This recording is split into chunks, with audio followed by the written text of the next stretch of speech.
Hey everybody, week 6.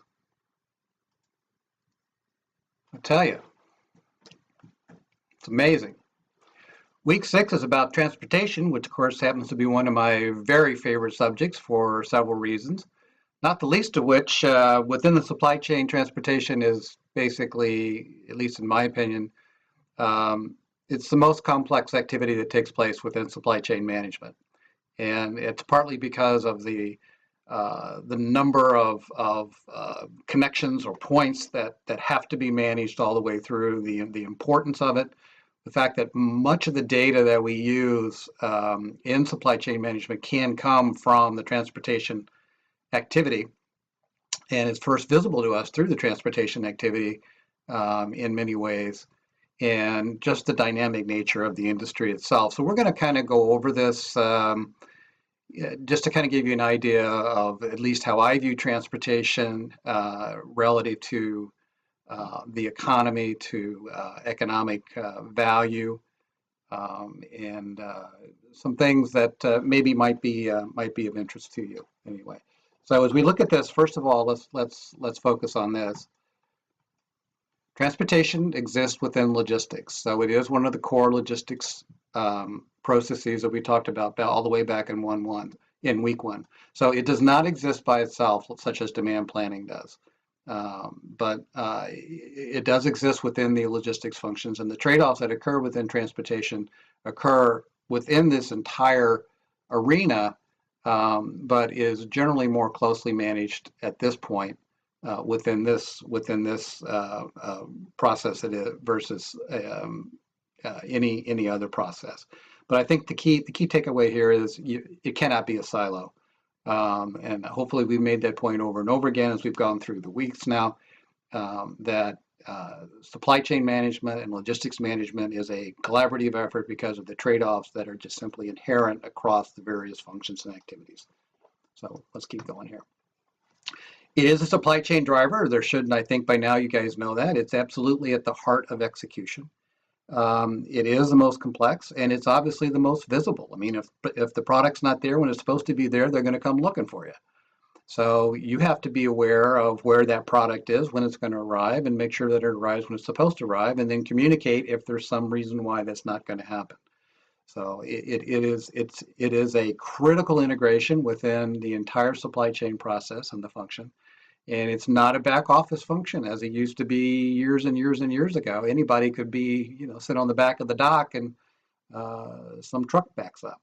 That's not what transportation management is about. Those jobs are still out there, but they are much more limited in terms of their challenge, in terms of their in terms of that kind of a contribution versus what I would call a strategic contribution that transportation really needs to represent within the organization. So it has a direct impact on servicing customers. We've pretty much established that servicing customers is the premier activity within the company is to service that account so that we can retain that customer and grow that customer.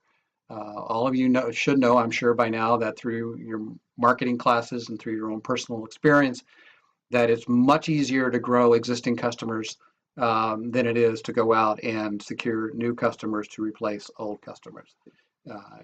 And one of the big issues is, when do you ditch a customer? That's a real complicated question. We may take that up in week 8. There's a lot of there is some new research on that, so maybe we'll add that in week 8 and talk a little about it. It's about improving service. It's about shortening lead times, and it's about avoiding delays. So it's about meeting the plan, attaining the plan, exceeding the plan, and being in a position where you can provide customers the best experience that they can possibly hope to get.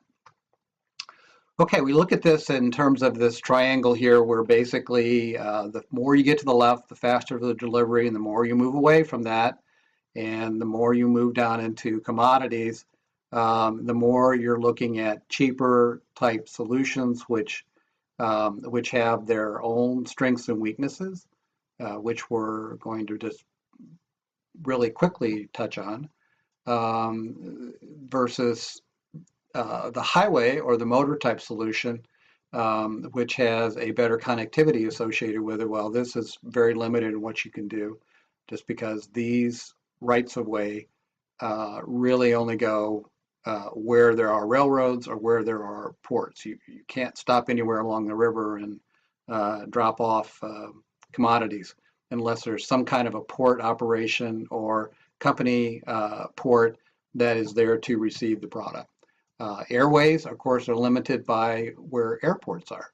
So airports are limited by what size planes they can take. Airports are limited by their availability of their infrastructure to support the planes they take.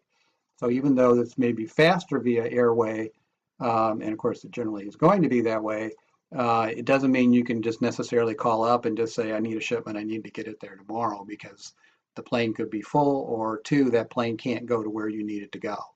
So you have to be very much aware of those types of things. So there's also a cost issue associated with it. Obviously, the faster you move to the higher end, the better the service you want, the faster the service you want, the more you're going to pay for it. And this is true. And then the less you need, then obviously the pendulum swings this way. So this kind of gives you an idea in terms of costs, things you could be looking at when you think about different kinds of modes, and the modal trade-off that takes place within the transportation decision-making activity. All right, so there's stakeholders involved here. One is the users, that's the shipper or the consignee that actually creates the demand.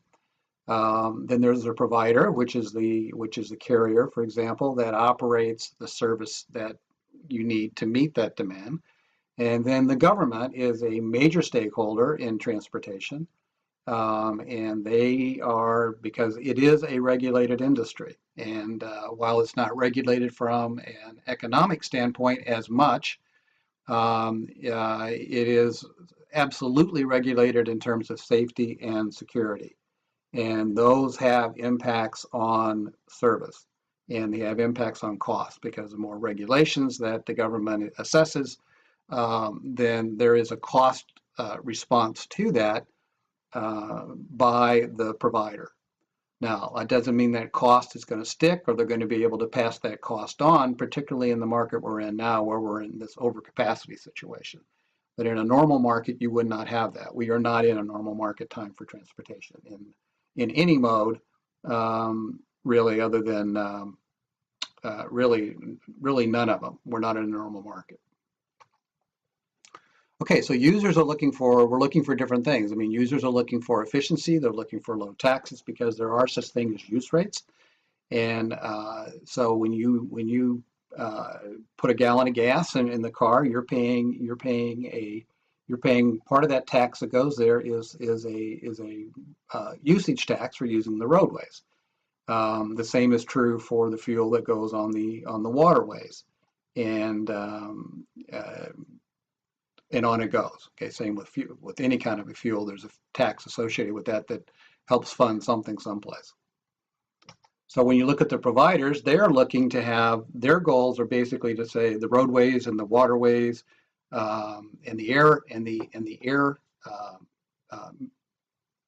space needs to be well managed, maintained, efficiently maintained, and available to the carriers with a minimum of disruption. And the carriers and the providers that need to be profitable. Right now, that's a challenge, as you know from reading anything about what's going on, particularly in ocean. That is not very likely it's going to happen. You're seeing the same situations in trucking now, where the carriers are continuing to consolidate. In the airways, in the air carriage market, there's been so much consolidation now. We're really down to 4 major carriers here in the United States, which is down from like 40 prior to the Deregulation Act of 1978. So there were many more airlines than what we have today. The cargo carriers, which is a separate side of air freight, have also consolidated, and now they're consolidating again because there's just simply too much capacity for the demand that's being generated on a worldwide basis. And we certainly know it to be true in the ocean, as we spoke about. So have we attained this? No, we have not. We do not have a sound infrastructure in the United States. The same is true in other parts of the world, but at least from our perspective here in the U.S., has not been achieved, as monies have not gone in to continually invest. And this is a big topic, of course, within this last presidential election. Who's going to outdo each other on infrastructure? But the issue is the infrastructure investment they're talking about is primarily roads and bridges, which is not the extent of the infrastructure investment that needs to be made, and you may even represent the best return on their investment for that. So this is argumentative at best. So there's no exact answer, but if you study it, I think the ability to give people access to where the jobs are is what they need to try to move, because the jobs are consolidating around the metro cities. And as they consolidate there, then the people who are outside the metro city areas need to have a direct route into the metro cities, wherever those are. So I'm not sure what we're going to see in St. Louis. It's kind of hard to know that right now, but we'll all go through it together. And then the government's looking to maintain competition. So, for example, on the taxi side of the world, if you look at the taxis, balancing the regulation between what Uber can and cannot do versus what a licensed taxi driver can do in New York. It's a balance of what they call the gig job versus a license. And there's regulation of taxi cabs and drivers in most major cities. And so Uber does not have that level. And of course, is it unfair? Well, that's up for the local governments to decide. So the government's worried about competition, they're worried about safety, and they're obviously worried about revenues, because the revenues help pay for the investment that comes from your fuel tax and into the highway funds. So if they need more, they may raise the tax. So that's the thing you got to keep in mind. Particularly as fuel prices go down, it's much easier for them to, in the short term, justify raising the tax by another nickel, and you're not going to see it. But the impact to the government in terms of their take is absolutely staggering what something like that would do. Okay, so it is a utility. We call it a place utility in terms that it makes sure that the right product is needed at the right place. It's also time utility because it has to be at the right time. And from a quantity perspective, did the right amount of product that was ordered get there at the right time, at the right place, and did it arrive in the right condition? So this is the utility side, the economic utility value created by transportation right here. Okay, it is a massive industry. This happens to be a chart. It came from the U.S. Department of Transportation. It actually was. It came from 2015. It has not been updated since then. I've been looking for something like this extensively, and you'll see how this kind of plays out a little bit. But you can get some idea of the growth in some of the modes. You can just kind of go across. It's broken out all the same way, and what they're projecting in 2040, and this has direct impact on infrastructure. So the fact that in 2013 we moved 13.7 billion tons of freight domestically, and we're looking to move 18 billion tons of freight domestically in 2040, the infrastructure of change on that is really quite dramatic in terms of if as demand begins to concentrate and suppliers move to the demand, and then those demand areas are going to become quite congested. So that sort of becomes the issue. And then you can see, I think, of course, this is all prior to what just took place this week. So whether this is going to be good or bad is going to be a function of how the government elects to go forward over the next administration. 2040 is a long ways off, so not panicking about 2040 now, but you can kind of see what some of the projections are. This is another way of looking at the same thing. Here we're looking at tonnage by distance. So this is saying we moved 10 billion pounds of freight, and the vast majority of it, almost 8 billion pounds of it, moved below 100 miles. And this chart is saying that in that segment, the vast majority of it, 80% of it, was moved by truck. That should not be any surprise to anybody, but in case it is, there it is. So the further out you get, the more that it begins to move by other kinds of modes.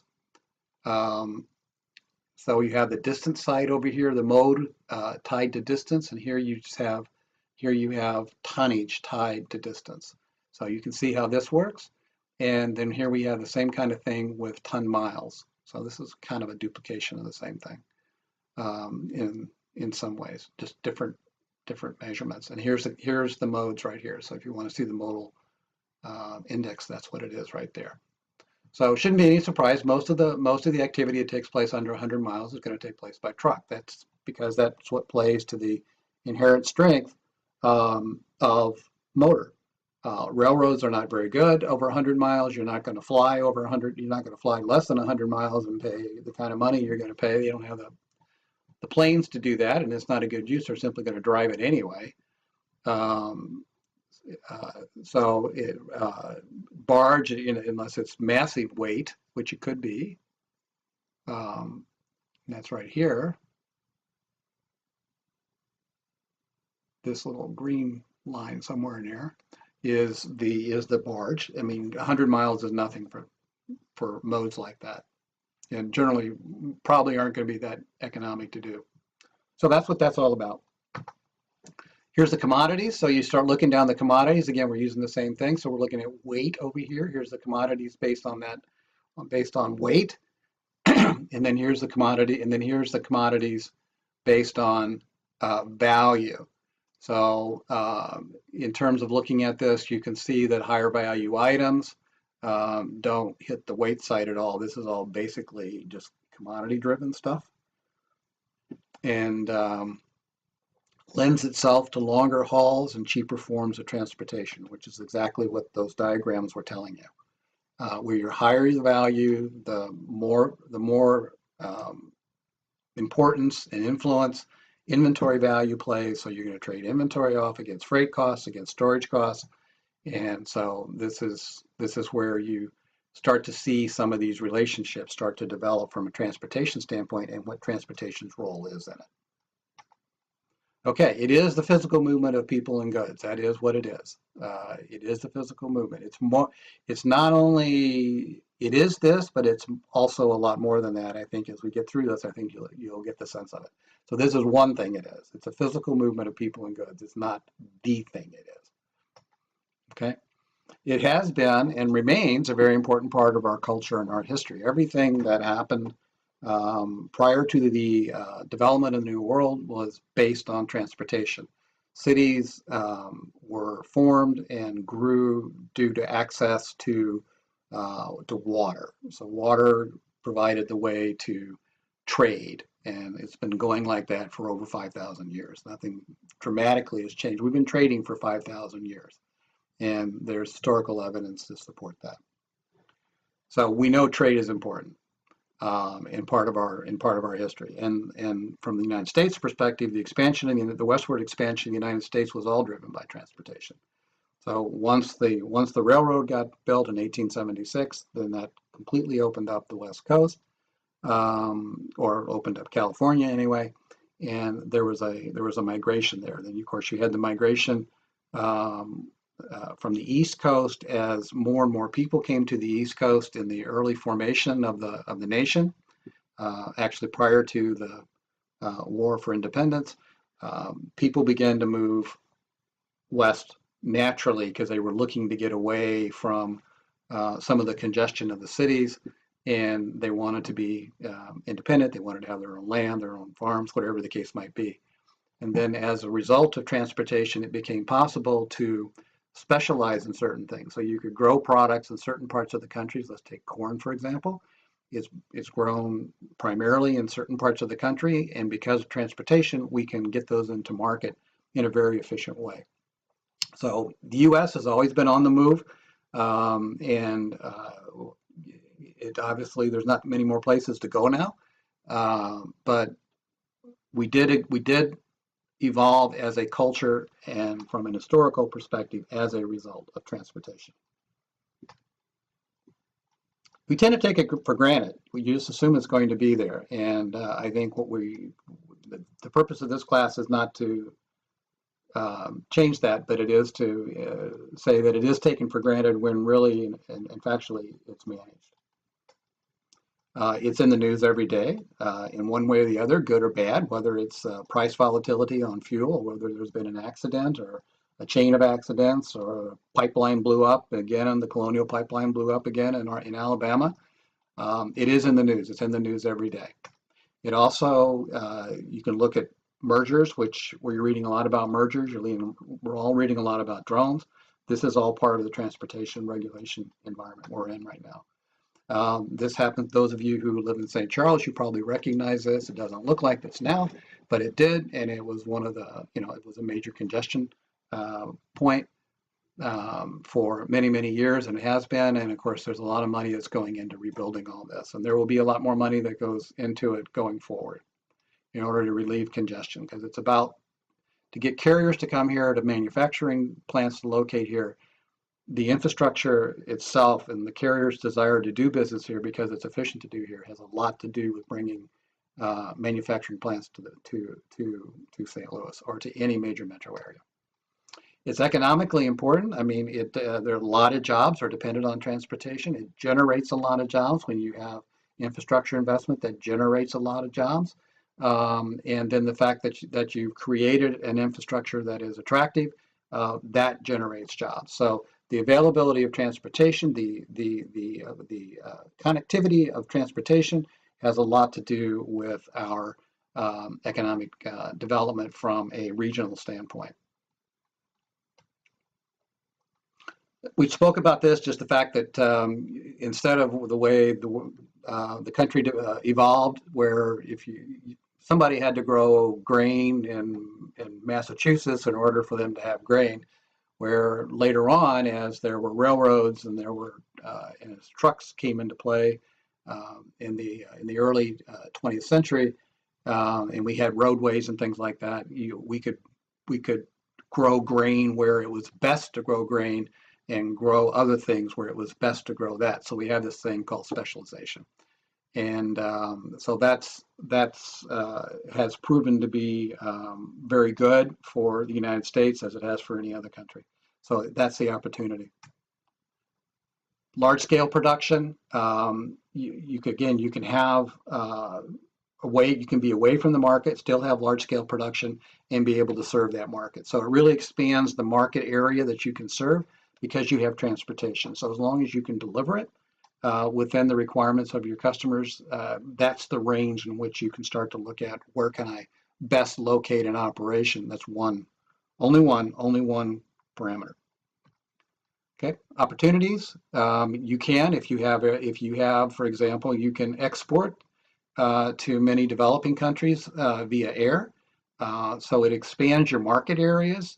Both ways, import and export. It really expands your market areas by having a network of efficient and cost-effective transportation.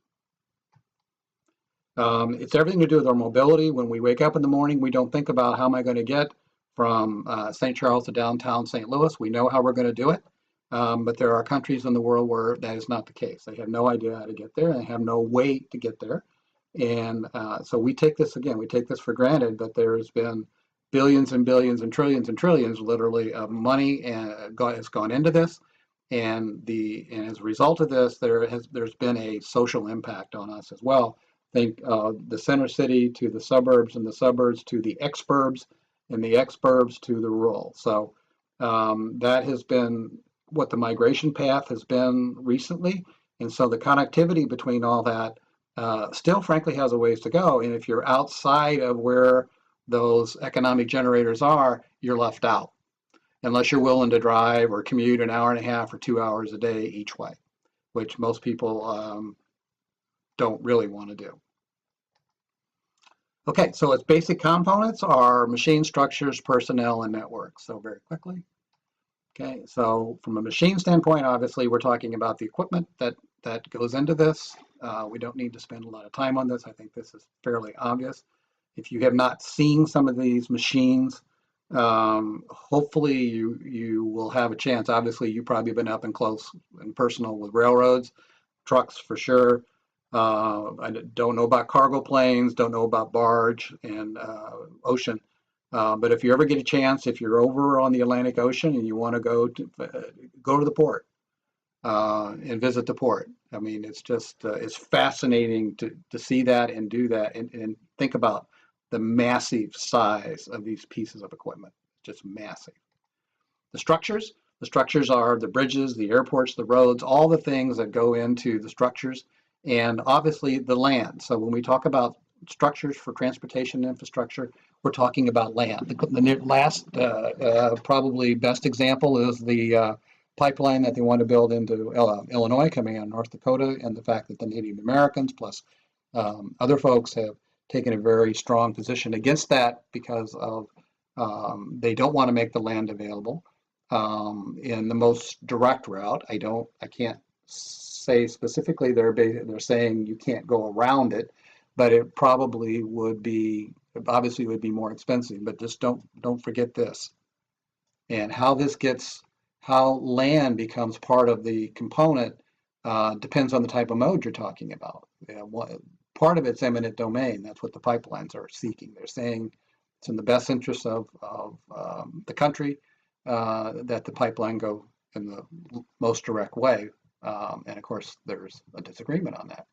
Then the people, and the people that are in this are also quote unquote regulated, if you will. They have to take drug and alcohol tests, sometimes on a repeated basis, sometimes before they get in the airline, before they get an airliner and fly an airliner. The barge, we have what's called a transportation worker identification card process out there. You have to apply for one. You have to be drug tested. You're subject to random drug testing. There is a big move afoot right now on the railroads to include the people that even work on the tracks, what they call maintenance away. Those workers need to be drug and alcohol tested. They currently are can be tested at the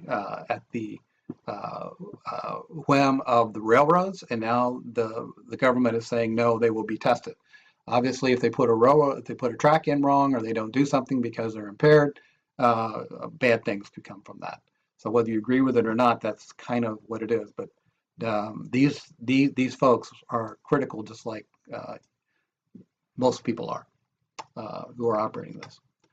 And then the network. So the networks are actually quite interesting to look at. I'm just showing you the highway system. This is just the highway system. If we overlaid the railroads and if we overlaid the waterways and the pipelines, some areas of the country you couldn't even see the state lines. So this is a fascinating thing to look at.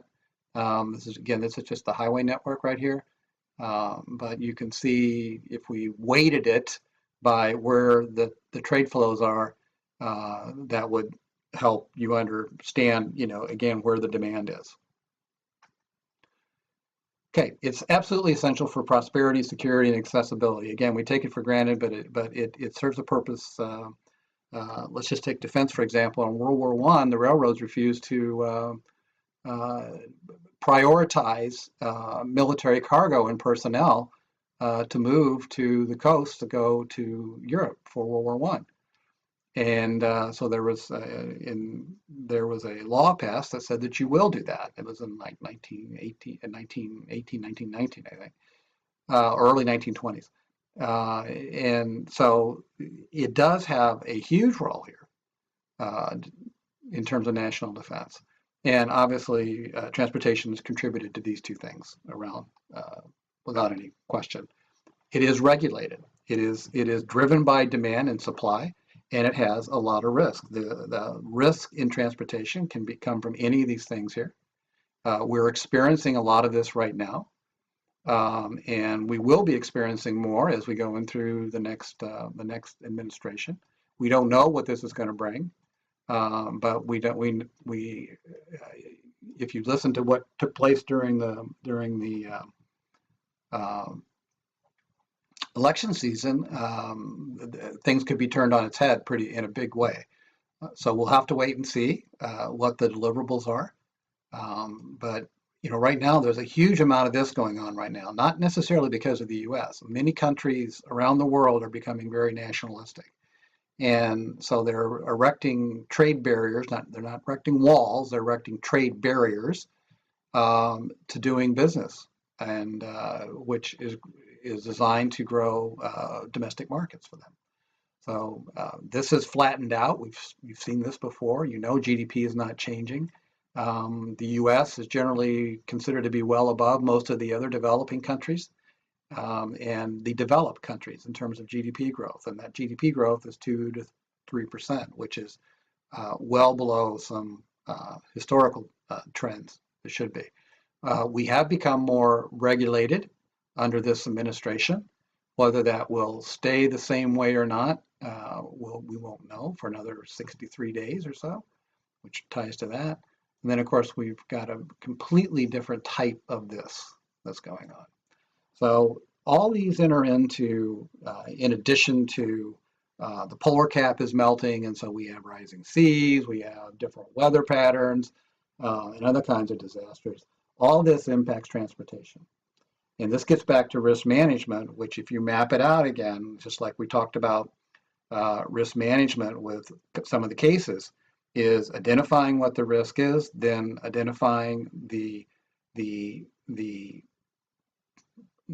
opportunity risk of that actually happening, and then extrapolating out what the cost of it would be, so you understand where your vulnerabilities are throughout your supply chain, and you manage those, you prioritize those and manage those accordingly. And it can be a supplier, but it can be also driven by the suppliers. So understanding a supply chain, as we've said now for 6 weeks, is a function of managing risk as much as anything else. So finally, what are we looking at? Well, we're looking at, what does the global economy hold for us? Is it going to go up? Is it going to go down? We don't know. Right now, it's declining. Global trade is declining, and that's not a good thing for the world when that happens. We're seeing, again, more regulation. We're seeing changes in both directions in sourcing and manufacturing. We spoke about that last week in our discussion on reshoring. So this is absolutely changing, and we're still seeing things going offshore, but we're seeing things coming back too. And this could change radically for the good or the bad, depending upon what comes out of the next administration.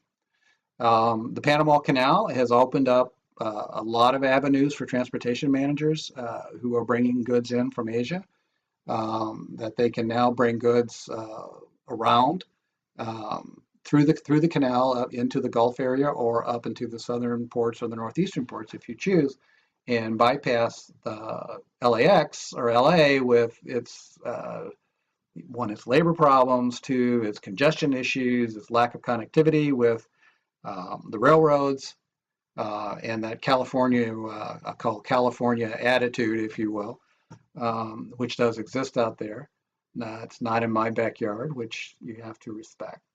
And then fuel. I mean, all these things run on fuel. So the decisions on which we base strategies on, if it includes fuel, what is that going to look like? Because you don't just change direction and reshore and then offshore 2 years later. These are big decisions with long-lasting effects.